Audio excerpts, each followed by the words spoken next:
She crosses the lobby before she talks herself out of it. Not courage. Not strategy. Just the mechanical forward motion of a woman who has already made the decision and is now simply following her own body through it. Nyra Williams moves across the cold marble floor of the Meridian at 9:47 p.m., a glass of sparkling water she never touched sitting abandoned on a side table behind her, and she aims herself at the most dangerous man in the room. The lobby is full of people who have already clocked Day One Yun the moment he walked through the revolving door. They did it without meaning to. The concierge straightened his spine. A server rerouted 3 steps to the left. 2 men in dark suits positioned themselves like brackets around him, close enough to be useful, far enough not to crowd. Nobody told any of them to do any of it. That was the point. Nyra has been watching for 11 minutes. She sees the silver Rolls-Royce idling outside the glass entrance, engine running, right front wheel sitting 4 inches further from the curb than a car at rest should be. She sees the driver's right shoulder rotate twice in 30 seconds. She sees the angle of departure they are setting up. She knows what comes next. She keeps walking. Hi viewers, right now, in this city, someone is watching a wrong about to happen and deciding whether to speak or stay silent. If that person was you, what would you do? Drop your answer in the comments below. Day One Yun is 6 feet away when he finishes a sentence to his lieutenant and turns his eyes toward her. He does not look surprised. He does not look anything. He simply waits, the way a man waits who has never once needed to fill silence with performance. She stops directly in front of him. Her fingers find the silk knot at his collar. She straightens it. 2 degrees, a small correction, the kind you make for someone when you are close enough to notice the slip, and her hands do not shake. Her eyes stay level with the middle of his chest because he is taller than she calculated from a distance, and she adjusts without letting it show. The lobby does not breathe. She drops her hands. She leans in the precise minimum distance required for a private exchange. Don't get in that car. The silence that follows is not the silence of an empty room. It is the silence of 14 people choosing not to react to something they witnessed but cannot process. His eyes move to her face and stay there. They read her the way a man reads a document that contains information he didn't know he needed. Not with hostility. Not with amusement. With the specific, focused attention of someone deciding what is true.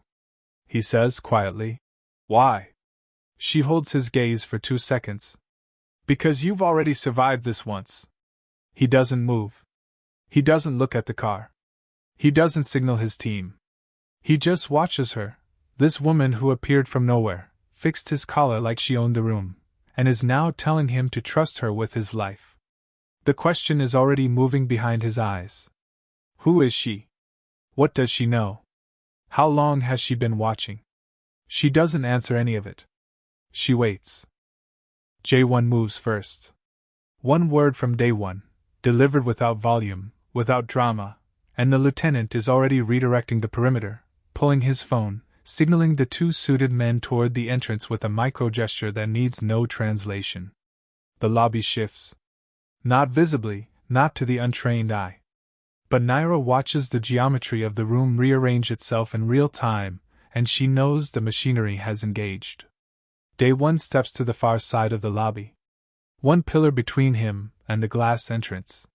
Not hiding. Repositioning. There is a difference, and she notes that he knows it. He looks back at her from across the room. She has not moved. Her untouched glass is still on the side table. Her hands are at her sides, completely still. She stands exactly where she stood when she said what she said, and she does not watch the door to see if her warning is being acted on. She already knew it would be. The question now is what he will do with the woman who made him act. He crosses back to her. "What pattern?" he says. Not a question the way most people ask questions. A request for a specific data point, delivered by a man who does not waste words on structure. She gives him 7. Rotation substitution. 47 minutes before departure. Same zone. 3 prior incidents. She watches him process this. She watches the moment it lands, not with visible reaction, but with the particular stillness that deepens when a mind is absorbing something it already half recognizes. 23 months, she adds. All ruled and conclusive. His eyes don't leave her face. You've been watching this system long enough. J1 returns through the lobby entrance, walks directly to Day 1, and says 2 words at a volume that doesn't carry. Day 1 listens. He looks at Nyra. Secondary wiring, he says. Beneath the chassis. She nods. 1 beat. Remote trigger.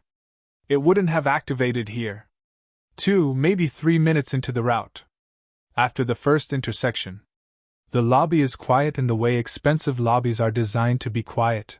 Ambient music, muted footsteps, the distant clink of glassware from the bar around the corner. And underneath all of it, a silence entirely different from the ambient noise. The silence of a man deciding something about a woman he has never met. Who sent you? He says. No one. He studies her. The study is thorough without being rude. It is the study of a man who has spent years reading people in high-stakes rooms, and she lets it happen without flinching because she has nothing to hide and she knows he will eventually conclude that.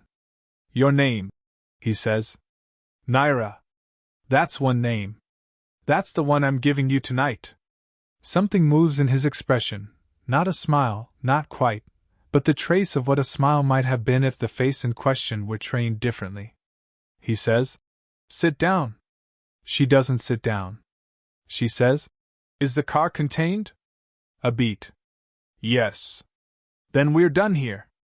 She picks up her sparkling water, sets it back down because she never wanted it, and turns to leave. Check the dispatcher who made the substitution. The swap was called in at 8:23. Whoever authorized it has a pattern. You'll find it in the logs from the previous 3 incidents, if your people know where to pull. She is 3 steps toward the exit when he says her name. She stops. She takes 1 breath. Then she turns. He is looking at her from across the lobby with an expression that has shifted, barely, into something she hasn't seen on his face yet. Something that is not threat, not gratitude, not professional calculation. She doesn't know what to do with it. She files it and leaves. She is outside on the pavement before her hands start to shake, not from fear, but from the particular adrenaline crash of a decision that could have gone any direction and went the one she needed. She doesn't let herself feel relieved. Not yet. Because the driver who picked up her brother 3 years ago is still walking free, and whatever just happened in that lobby is either the beginning of accountability or the beginning of something she is not prepared for. She doesn't know which one yet. The phone rings at 6:13 in the morning and she picks it up before the second ring, because Jordan always calls at this hour and she has learned to be awake for it. His voice is tired the way it always is, worn at the edges, warm underneath. He tells her not to let their mother overcook the egusi for Sunday. She laughs. She cuts the call short because he is already late for the pickup. She tells him to get home safe. By 7:04 a.m., his car is in the river. The official report uses the language of accident. Mechanical failure. Brake malfunction. The vehicle drifted into oncoming traffic on the Marcus Garvey Boulevard Bridge, and Jordan Williams, 31 years old, her brother, the man who called every Sunday without fail, was killed on impact. The report is clean. The language is clean. The paperwork that arrives at the family apartment 2 weeks later is already filled in. Nyra reads every page of it 3 times. Then she starts pulling threads. She starts with the tires. Works backward through the maintenance records. Cross-references the service log against 3 other vehicle failures from the same transportation network across 18 months. 3 different drivers. 3 different routes. 3 deaths ruled accidental inside the same window. All 3 families received quiet payments within 60 days. She doesn't have a name for the pattern yet. But she can feel its shape. What she will not understand until later, much later, sitting at a kitchen table with graph paper and cold coffee, is that the transportation network Jordan drove for was not independent. It was layered inside a structure that ran money, contracts, and silence through 3 shell companies that shared no visible connection. The kind of structure New York's 5 families had perfected over 6 decades and quietly licensed to a new generation of operators who understood that the most profitable business in the city had always been invisibility. The burning rubber she caught at the bridge, before the license plate registered, before the shape of the wreckage resolved into anything recognizable, comes back to her in the kitchen at midnight, on the subway pressed between strangers, in the shower at 6 in the morning. She starts asking questions. Not directly, never directly. She asks a retired traffic investigator about fleet insurance. She asks a logistics coordinator about rotation scheduling during a conversation that sounds like small talk. The smell doesn't leave. It becomes the fuel. She builds a map on graph paper at the kitchen table. Not of people, she already understands enough to know that people are the wrong unit of analysis. People move, disappear, retire, get promoted out of reach. She maps the system. The transportation nodes. The rotation schedules. The substitution windows. The timing logic. The 2 zones that appear in every incident like load-bearing walls in a building that looks structurally different every time it's rebuilt. What breaks her, and she uses this word carefully, the way a surgeon uses a blade, is not the violence of Jordan's death. She has always known the world is violent. What breaks her is the ease. The paperwork arriving already completed. The detective who returns her calls for exactly 3 weeks and then stops entirely. The way this city absorbs the death of a 31-year-old man without a scene showing. He called every Sunday morning without fail. He sang to himself when he was cooking. He took his coffee without sugar. He was building a savings account so their mother could stop working weekends. He was erased like a variable that no longer served the equation. She builds the map so the erasure never becomes invisible again. 3 years later, the map leads her to a lobby in Midtown, to a man whose collar needed straightening, to 7 words that may or may not have just started the most dangerous thing she has ever done. She sits at the kitchen table after she gets home. She does not cry, she hasn't cried since the memorial. She lays the map flat, traces the line from the 823 substitution back through the pattern, and she writes one name at the center of the web. Not Daewon Yoon. The name underneath him. The name that doesn't appear in any database she has legitimate access to. The name she knows only from its shape, the gap in the record, the number with no origin, the instruction that arrives without a sender. She writes it carefully. She circles it. Then she sits back and waits to find out if tonight changed anything. 11 days before the lobby, a logistics coordinator makes a small, tired error. And Nyra is awake at 2 a.m. when she catches it. A routing log entry, time-stamped 4 minutes before the substitution request it was supposedly responding to. 4 minutes means nothing to most people. 4 minutes means everything to Nyra Williams. 4 minutes means the substitution was not reactive. It was pre-planned, and whoever entered the log was working backward to cover the sequence. She pulls the thread. It runs through a dispatcher named Wren, real name Calvin Pruitt, 43 years old, Queens native, who routes high-value transportation contracts for 3 separate logistics companies that share no visible corporate connection. Wren doesn't know he is visible to her. He routes through a clearinghouse she has been tracking for 8 months, watching the timing irregularities pile up until the pattern stops looking like coincidence and starts looking like architecture. She maps the nodes. The company that books. The company that dispatches. The company that provides the drivers. 3 separate entities, 3 separate paper trails, but the same timing logic running beneath all of them, the same substitution window, 40 to 90 minutes before departure, and the same 2 zones that appear every time a route ends in an incident. She calls these zones Alpha and Meridian on her graph paper. Alpha is the intersection of 125th and Lenox. Meridian is the bridge on Marcus Garvey Boulevard. Jordan died at Meridian. What she has not been able to confirm, what has kept her moving carefully along the edges instead of pushing into the center, is who coordinates the system above Wren. She knows the dispatcher is not the architect. She can tell from the pattern's consistency that Wren is a node, not a brain. The brain sits further back, behind layers she cannot see through without access she does not have. What she does not know, sitting at her kitchen table on that Tuesday night, is that the brain has a name the 5 families already know. That he has operated inside New York's power structure for 11 years. That he is not part of any family, but has made himself indispensable to 3 of them by running the kind of operations that none of them want connected to their names. His function is elimination. His value is deniability. And his protection comes from the highest floor of an organization that has survived every federal investigation of the last 30 years by understanding exactly where to put the walls. She pulls tonight's transportation log for a standing Thursday contract at the Meridian Hotel. The substitution comes in at 8:23 p.m. Same window. Same zone routing. Same rotation code she traced back to Jordan's last ride. She closes the folder. She gets up from the table. She stands in the middle of her kitchen for 45 seconds and runs the math. Not the emotional math, the operational math. The window. The timing. The distance from her apartment to the hotel. 22 minutes. 18 if she moves now. She picks up her blazer. Here is what she does not think about: whether the man in that car deserves warning. Whether his world and hers are too far apart for this to make sense. Whether she is about to insert herself into something that will cost her 3 years of invisible work.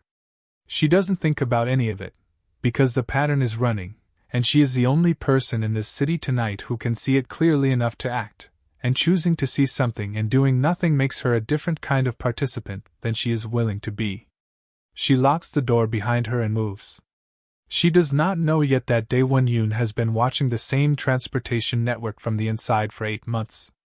She does not know that he has been running his own calculation, incomplete, missing the specific rotation code, missing the connection she made tonight, and that he has been losing sleep over an attack he could feel coming but could not locate. She thinks she is walking toward a stranger. She is walking toward the only other person in New York City who has been counting the same days. She stands outside the Meridian for 4 minutes and 28 seconds. She counts. Not deliberately. Counting is what her brain does when the rest of her is deciding something it hasn't finished deciding. 4 minutes and 28 seconds on a Manhattan sidewalk in October. Heels light on the pavement. Blazer buttoned against the cold she is not registering. She runs the alternatives. She could call the police. She gives this 8 seconds before discarding it. The response time is wrong. The credibility window is wrong. She is a black woman on a midtown sidewalk with graph paper and a theory, and by the time the machinery of legitimate authority decides to take her seriously, the car will be on the bridge. She could find his security team through one of the 3 contact channels she has in her head. None of them clean. All of them running through the same logistics infrastructure she has spent 3 years mapping. Any channel she uses tonight could be a channel the wrong people are watching. She could walk away. She holds this option in both hands and looks at it directly. Walking away is the safe play. She does not know this man. His world operates on rules she has studied but has never been inside. In this city, the 5 families are not an abstraction. They are the load-bearing walls of entire industries: construction, transportation, waste, waterfront. Daewon Yoon has built his operation in the same city, in deliberate parallel, and the fact that someone is trying to kill him means he has made enemies that understand exactly how this city works. Stepping into the space between those forces is not a small miscalculation. It is a life-altering one. And she knows, with the same clarity she has brought to everything else, that the investigation into Jordan's death was ruled inconclusive in 30 days. That the detective who stopped returning her calls retired 6 months later to a house upstate that his pension cannot begin to explain. That the city moved on.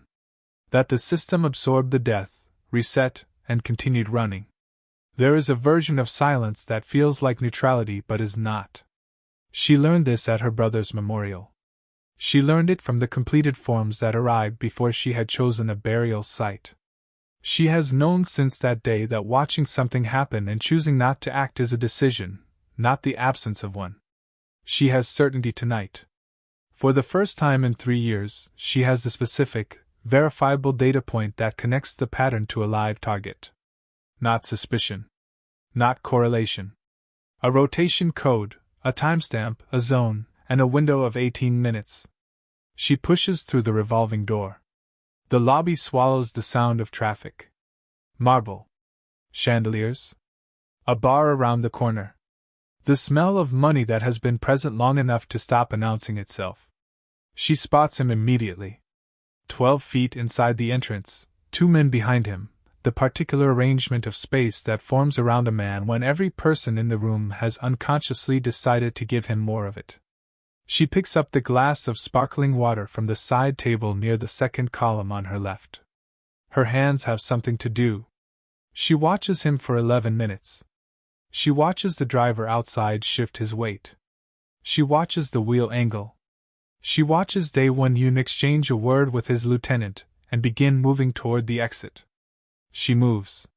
What happens next takes less than 90 seconds, from the moment she touches his collar to the moment Jae-won makes the call that stops everything. 90 seconds of decisions that cannot be undone. 90 seconds that connect her, irrevocably, to a man whose name is spoken carefully in every room she has ever studied. She doesn't know yet that his team will find secondary wiring beneath the chassis. She doesn't know that confirming it will cost her the invisibility she has protected for 3 years. And she does not know, cannot know, that the man who ordered the wiring placed beneath that car is the same man who signed off on her brother's route on a Sunday morning 3 years ago. She steps forward. She reaches for his tie. The city holds its breath. And somewhere in a tower 40 blocks north, in an office that appears in no city directory, a phone rings once. A man named Oren Vask picks it up, listens for 7 seconds, and sets it down without speaking. He already knows what it means. Someone just saw his system. The car never moves. That is the first thing the driver notices when Jae-won's team surrounds the vehicle, not the men approaching, not the flashlights sweeping the undercarriage, but the silence where his engine should be cutting off. The silver Rolls-Royce sits at the curb with its lights still running, and its driver is already separated, walked quietly into the service corridor by a man in a dark suit who introduced himself with 2 words and a look that made argument feel unwise. Inside the lobby, Dae-Won-yoon stands with a pillar between him and the entrance and watches Nyra Williams not watch the door. This is the detail that stays with him. Every person in a high-stakes situation watches the door. It is biological, the oldest survival instinct the body carries. Track the threat, monitor the exit, keep the escape route visible. His own men are watching the door. The concierge is watching the door through the pretense of reviewing something on his desk screen. She is watching him. Not with hunger. Not with the sharpness of someone cataloging weakness. She is watching him the way an engineer watches a structure under stress, reading the data, no emotion attached to the outcome. He crosses the lobby toward her. The sweep came back clean, he says. Not to reassure her. To test her. She doesn't relax. She says, "Run it again." Underneath. He holds her gaze and puts the phone to his ear. Jae-won picks up before the first ring completes. Dae-won gives the instruction in 4 words. 3 minutes and 40 seconds pass. The bar around the corner produces the sound of a glass being set down. Normal. All of it normal, and none of it what is actually happening in this lobby tonight. His phone rings. He listens for 22 seconds. Secondary wiring beneath the chassis. Remote trigger. Non-mechanical. Wouldn't have fired in the hotel lot. He pauses. You already knew that. 2 to 3 minutes into the route, she says.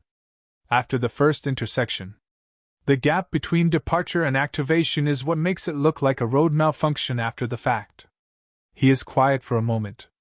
It's the same method, she says. And her voice does not change when she says it. But something behind her eyes does. Same architecture. Different target. He hears the word different. He hears what it is covering. Different means there was a prior target. Different means she is not here because of him specifically. She is here because the pattern ran again, and this time she was positioned to stop it. You know who coordinates this, he says. I know the shape of how he moves. I don't have a name you'd find in any database. Describe the shape. She gives it to him. The substitution window, the timing logic, the two zones, the clearinghouse dispatcher named Wren who routes across 3 logistics companies that share no visible connection. She gives it in the same stripped, direct register he uses himself, and he listens to every word of it. Here is what he will think about later. She handed him the architecture of an operation that had been targeting his infrastructure for 2 years, and she handed it the same way you hand someone directions. Because they needed to know where to go. No leverage. No positioning. No waiting to see what it was worth. She is already turning to leave when he says, "You're not safe now." She stops. 1 breath. 2. "I wasn't safe before tonight," she says. "The difference is now the pattern knows it's been seen." She walks out. Day 1 stands in the lobby of the Meridian for 12 seconds without speaking. Then he turns to J1 and says 1 word. "Wren." J1 is already on the phone before the word finishes. The clock on the operation starts at 10:03 p.m. on a Thursday in October. By morning, nothing about the transportation architecture Nyra Williams spent 3 years mapping will look the same. Whether that is protection or the beginning of a problem she didn't calculate, that is the question she is walking with, moving fast into the October dark, her hands finally starting to be still. By 6 a.m. the following morning, Calvin Pruitt, the man Nyra knew only as Wren, has no job, no phone, and no protection. He makes coffee. He checks his messages. He has 2 missed calls from a number he does not recognize and 1 message from the logistics coordinator he routes through 3 times a week. "Don't come in." He sits with his coffee for 4 minutes before he fully understands the weight of 3 words. He was the clean face on a dirty system. The clean face has been identified. The system has already decided he is a liability. He gets up and starts packing. Nyra learns none of this from Wren. She learns it from the pattern shifting at its edges. By Tuesday, the rotation irregularities she has tracked across 4 separate operations go quiet. Not gradual. Immediate. Like someone reached into the mechanism and pulled the gear. She sits at her kitchen table with the graph paper and traces the correction with her finger. Node by node, the architecture is being dismantled, not publicly, not dramatically, but structurally. The substitution windows disappear. The timing irregularities that were her clearest data points for 3 years become boring, predictable, safe. She should feel relief. She doesn't feel relief. She feels the uncomfortable sensation of a woman who spent 3 years mapping a burning building and has just watched someone else put out the fire from the inside. That is good, it is the outcome she needed. But the building still belongs to the man who waterproofed it, and she made a deliberate choice not to live in his building. What she does not feel yet, what she will not feel until she is sitting in a diner 6 weeks from now, is that the restructuring is moving far deeper than a single dispatcher and a single car. Day 1's people are not just correcting the vulnerability. They are following the architecture she handed him, tracing it backward toward its origin, cutting connections at every level she identified and several she didn't know existed. The name she circled on her graph paper, Oren Vask, working title, no verified identity, is still in the center. The fire is out. But the man who started it does not retire when a dispatcher disappears. He recalibrates. He waits. He identifies the new shape of the obstacle and rebuilds the approach around it. New York is the right city for a man like that. It always has been. The 5 families taught this city that the most durable criminal operation is not the most violent one, it is the most patient one. Vask learned from the best. He has operated inside the power structure of this city for 11 years by never being the loudest thing in the room. The question is not whether he will try again. The question is what he now knows about her. Her phone rings. Unknown number. She lets it ring 4 times. 5. She picks up on the 6th ring and says nothing. The voice on the other end is J1. Clipped, specific, no social cushioning. He says Day 1 Yoon would like to meet. Thursday. 8 p.m. A private room in Midtown. He gives her the address. He does not add that she has a choice. He doesn't need to. The choice is obvious. She writes down the address. She sets the phone down. She looks at the graph paper, at the circled name in the center of 3 years of work, at the line that runs from Jordan's death through every incident in the pattern to the chassis of a silver car that never left a curb. She has 1 week to decide what she is willing to trade for the rest of the answer. She goes. That is not the interesting part. She always knew she would go, because refusing the meeting on her own terms is a different kind of exposure than attending one, and because she has information he still needs and she is not finished with what she started. He is already inside when she enters. Jacket off. Glass of water in front of him. No phone on the table. Men who use meetings to perform power keep their phones visible. He has removed every prop. He is sitting at the far end of a table set for 2 with the expression she is beginning to recognize as a specific register, the absence of performance, as its own kind of signal. She sits down across from him.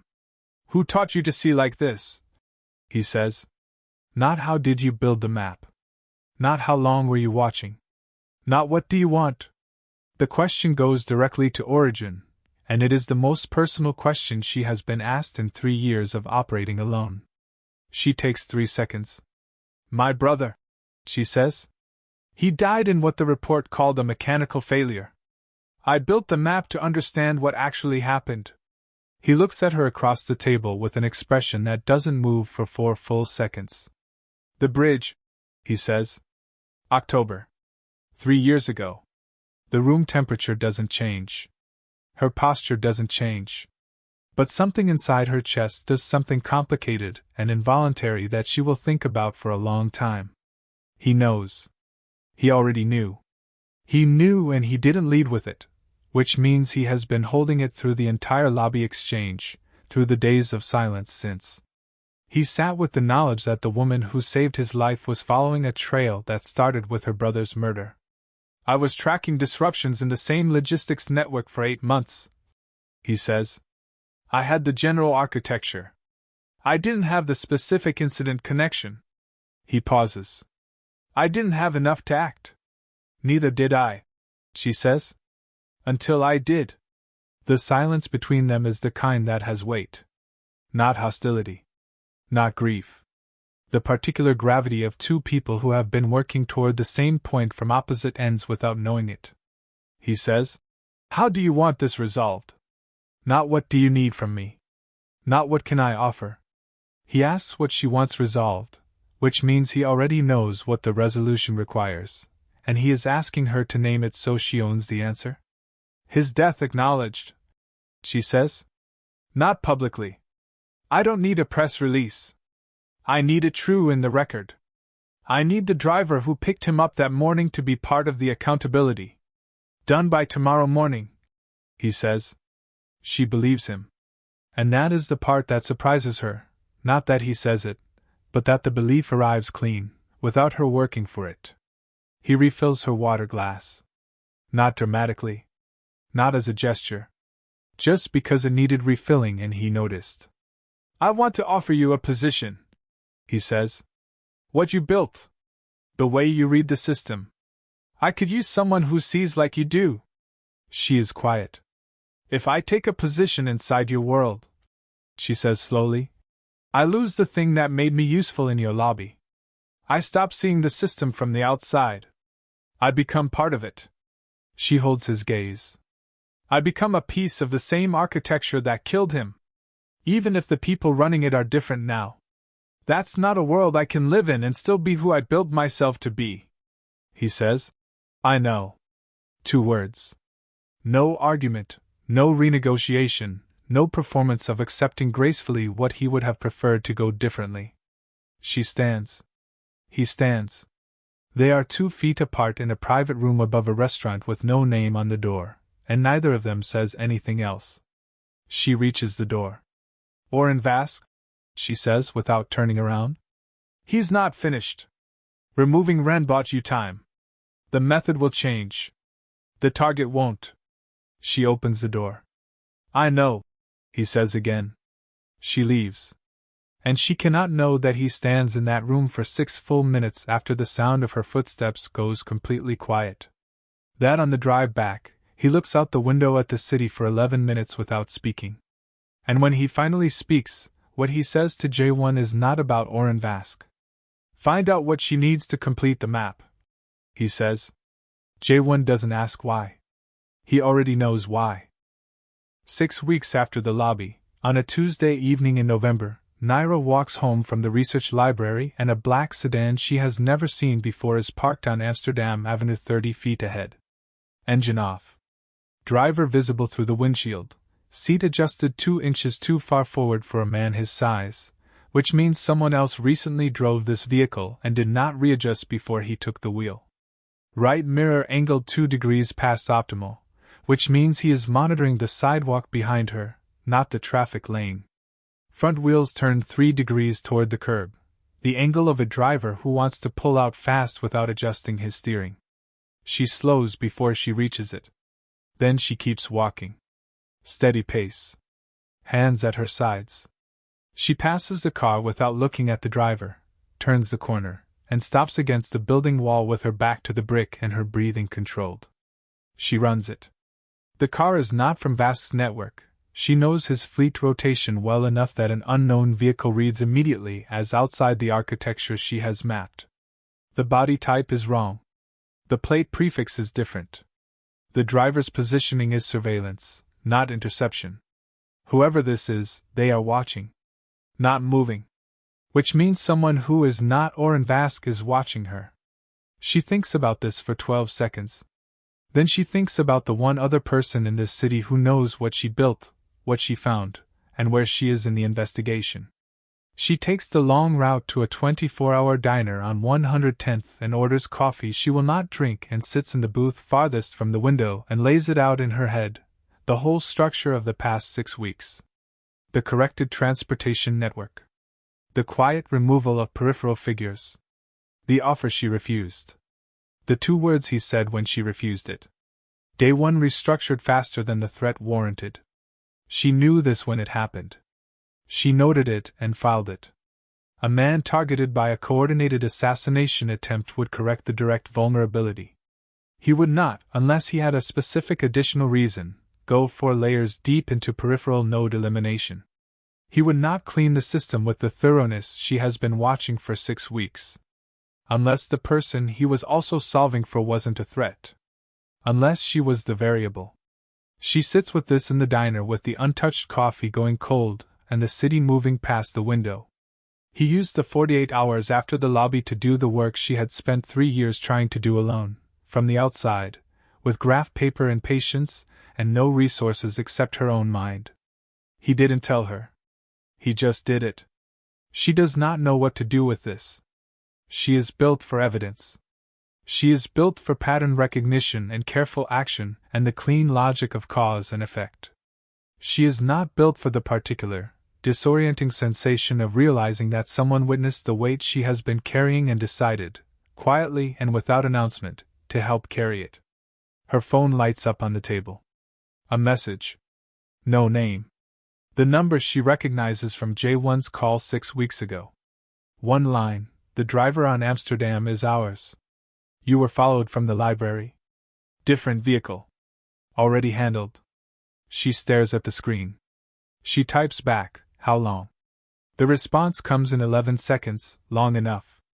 3 years of operating alone in complete silence, and she is sitting in a diner on 110th Street finding out that for the last 6 weeks, she has had backup she never asked for and never knew was there. She picks up her phone again. She stares at the number. Then she types, tell him I need to finish the map. And I need to finish it myself. The response takes 40 seconds. He says he knows. He's already found what you're missing. She stands up. She leaves money on the table. She walks out into the November cold and stands on the sidewalk with the city noise wrapping around her. And she makes the decision she has been avoiding for 6 weeks. Not to go back. Not to take the position. Not to trade her angle for his resources. To finish it together. From the outside. On her terms. The map has 1 name left to locate. And for the first time in 3 years, she is not the only one looking. Daewon Yoon is at a window on the 4th floor of a building across the street when Nyra walks past the parked sedan on Amsterdam Avenue. He watches her slow down. He watches the 2-second pause, the read, the recalibration, the decision. He watches her keep walking without breaking stride, turn the corner, and disappear with the composure of someone who found exactly what she was looking for and chose not to react to it in real time. Jaewon, standing behind him, says nothing. 9 years working alongside Daewon. He has learned, with considerable precision, which silences are processing silences and which are the other kind, the kind where something is being understood that words would only damage. This is the second kind. Daewon watches the corner for 12 seconds. Then, she didn't break pattern. No. She read the car, identified it as non-threat, and continued. He turns from the window. She's been running pattern interrupts into her daily route for 6 weeks. Jaewon does not point out that they know this because they have been running surveillance for 6 weeks. Some information is best kept in the air between two people who already understand each other. The message comes in at 11:17 p.m. Jaewon relays it. Daewon reads it twice. He sets the phone down. He picks up the folder on the side table, the one that contains the piece of the map Nyra has been missing, located 8 days ago through channels she doesn't have access to and would not have used even if she did. The folder contains 1 page. On that page is a real name. Verified. Cross-referenced. Connected, with full documentation, to every incident in the pattern, including the 6:13 a.m. phone call that was the last time a 31-year-old man named Nyra Williams spoke to his sister on a Sunday morning. Or in Vasque. Not a working title. A real man, with a real address, and a real history of 11 years operating inside New York's power structure with the quiet blessing of people who are never indicted because they are never visible. Daewon closes the folder. He will not send it tonight. He will send it through Jaewon in the morning, through a channel she can verify, in a format she can use without having to trust him for it. He has thought carefully about this, about the difference between giving someone the answer and giving them the tool to reach the answer themselves. She is not a person who wants the gift. She is a person who needs to have earned it. He will let her have that. He puts on his jacket. He and Jaewon leave through the service exit, cross the street, take the car waiting 2 blocks south. The city does what the city always does, keeps moving. Cabs. Delivery bikes. A couple walking a dog in the November cold. The uncountable business of a place that never decides anything is finished. In the car, Jaewon drives. Daewon looks out the window. He thinks about the word she used in the private room, architecture. She said she couldn't become part of the architecture that killed him. He thinks about this more than he has thought about any single thing in the past 6 weeks, not because it stings, but because of what it tells him about the kind of strength she operates from. Not aggression. Not armor.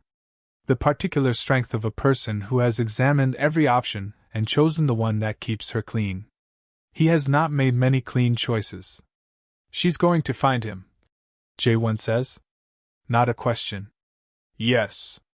With the page. With the page and everything she already built. The page is just the last coordinate. She built the map. She deserves to place the final point. Jaewon is quiet for a moment. Then, and after? Daewon looks at his reflection in the window. Dark glass, city lights, the face of a man who reorganizes rooms by existing in them and has just been reorganized by someone who never once tried. After, he says, is up to her. The car moves through the November city. 6 weeks ago, a woman straightened a stranger's collar and saved his life and asked for nothing. The city doesn't know this. It never knows the things that matter. It just keeps moving. But somewhere on 110th Street, in a diner with a coffee she didn't drink, Nyra Williams is already looking at a phone screen, already making the decision that will lead her to the last name on her map, already becoming exactly what she decided to be in the moment she pushed through a revolving door with 11 minutes of data and one choice that could not be undone. Not fearless. Not reckless. Not lucky. Just clear. And in this city, at this hour, with Oren Vask's real name sitting inside a folder that will arrive at her door by morning, clear is the most dangerous thing you can be. 3 years of silence end tonight. If this story hit somewhere real, if Nyra's patience, her precision, and her refusal to break moved you, share it with someone who needs to hear what it looks like to fight back quietly and win. Subscribe to this channel and turn on notifications right now. Every story here is built to hold your attention, earn your emotion, and leave you with something that stays. The next story picks up exactly where silence ends and action begins. You do not want to miss it. Hit subscribe. Turn on notifications. And come back for what happens next.